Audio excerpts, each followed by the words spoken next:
Hi guys, I'm Laurel House. I'm a celebrity dating and empowerment coach and considered the man whisperer. You may recognize me from MTV or E's Famously Single. It's time to improve your dating strategy. From putting your best self online to having a first date that leads to something real. Here are 8 of my top tips. Some of them are even surprising and are going to challenge your typical dating style and advice that you might hear from other experts, but it works. And clearly, something isn't working, so you may as well try something new. Number 1, what's the very first thing to think about before posting your profile? Would I date me?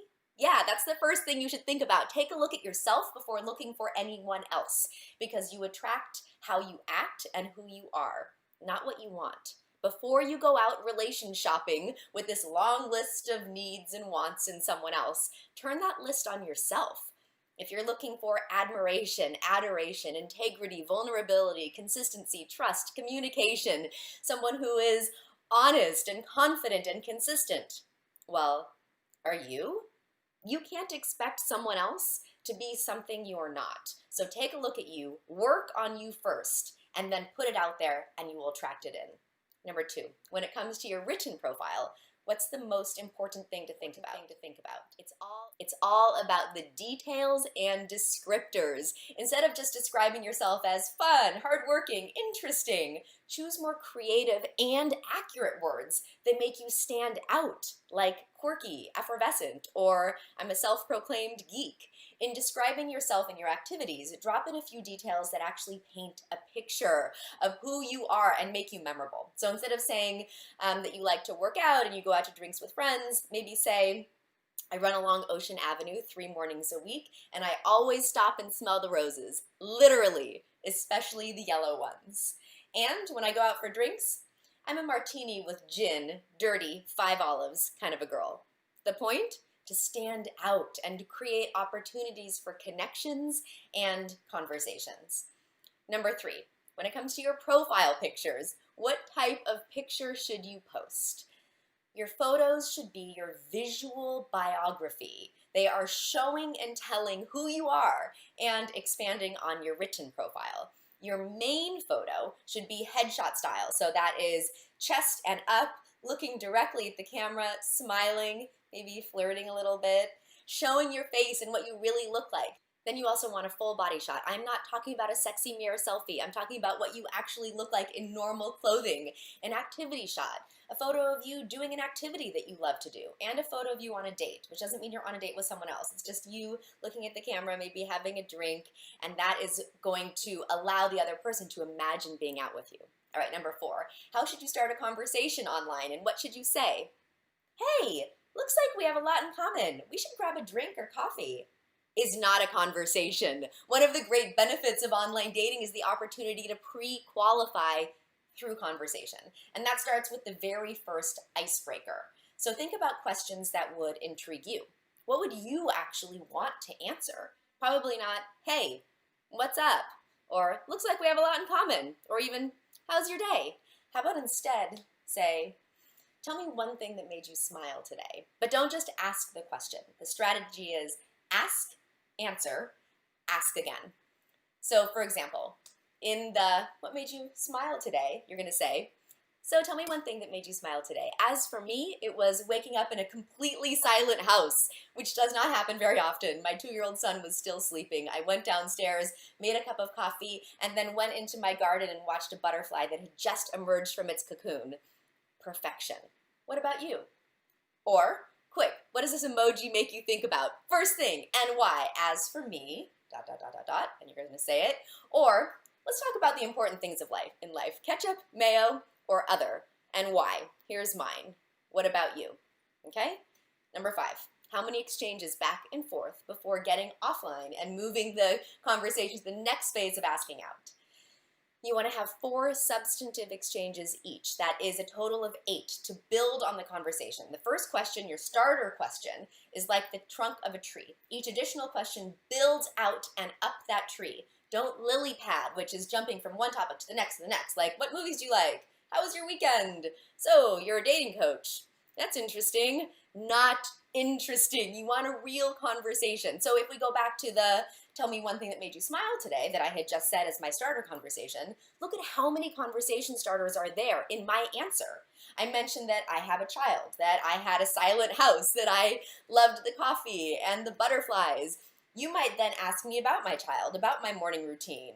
What is relaxing for me? How do I usually start my day if this was such a different way for me? There's so many opportunities not only to have different types of conversations, but also to learn about who I am, and also to tell me about who you are. And it's so much more interesting than, so what kind of music do you listen to? The point is to get to know each other and see if you're a potential fit. Number 6, before you go on a date, should you have a phone date? Well, yes, only if you're sick of having first dates that within seconds you know are a waste. Have a phone date. A phone date is a way to pre-qualify, allowing you to get to know each other before meeting in real life. It's a phone date because you set the time, like a date, so that you can both be physically and emotionally focused on each other. It's a set phone call at a designated time. And the reason why is because normally people don't like to have phone calls because you never know when to expect that call. If it's set, you expect it. At the end of the as long as 1 hour phone call, if you're not a fit, you know it. And it's much easier to break it off than it is to go out and then end it. At the end of the call, if you're not a fit, just say, you know what, you seem like you're a really great guy, but I just don't feel like we're a match. Easy. Number 7, should you text before a date? No, not before a first date. The only texting that you should do before a first date is to confirm the time and location, unless your date is a week out. Then you're going to text midweek saying, hey, really looking forward to the date. So many things to talk about. I hope you're having a great week. Just to let them know that you're thinking about them. The reason why you don't want to text is it creates opportunities for confusion, misunderstanding, and boredom. Why ruin the potential of something great before it even starts? And number 8, what about chemistry? How important is it on a first date? And what if you don't feel it on that first date? Date head first, not heart first. Chemistry is important, yes, but not essential on the first date. The first date is seeing if your values and needs align and can be met, not being clouded by self-made chemistry, which is actually a self-made drug.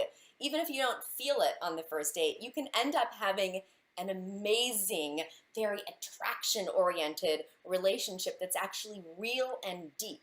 But on the first date, focus on, are we a fit? Talk about your needs. Learn about each other. Date head first. The problem with chemistry is people say love is blind. Chemistry is blinding. It blinds you from the many potential red flags that someone has because they feel so good. And then you continue being in a relationship with them without really getting to know them or ignoring what you get to know them. And then 2 months down the line, when the chemistry wears off, you suddenly sit there and think, wait, I don't like you. Why am I with you? And then it ends. On the other side, even if you feel that chemistry on the first date or not, on the first date, you have a great date or a good date, you get to know them, you realize that they're a great person, that you're really connected in many ways, go on a second date. Once you see that you are potentially a fit, then your head, dating head first, can say, okay, heart, now you can come on in. Now let's start to build the attraction. Let's allow the attraction to be revealed. Then start allowing that to come out naturally. Then that attraction is going to be real and deep and rooted and lasting, as opposed to chemistry, which is fleeting. So those are my 8 most important tips. Thank you so much for watching. Please like this video if you liked it and subscribe. It will absolutely make my day. You can learn more about me on my website, laurelhouse.com. Follow me on Instagram at laurelhouse. And if you want to get immediate tips from me, then go to instantgo.com/dating Laurel. I hope you have a beautiful day. See you soon.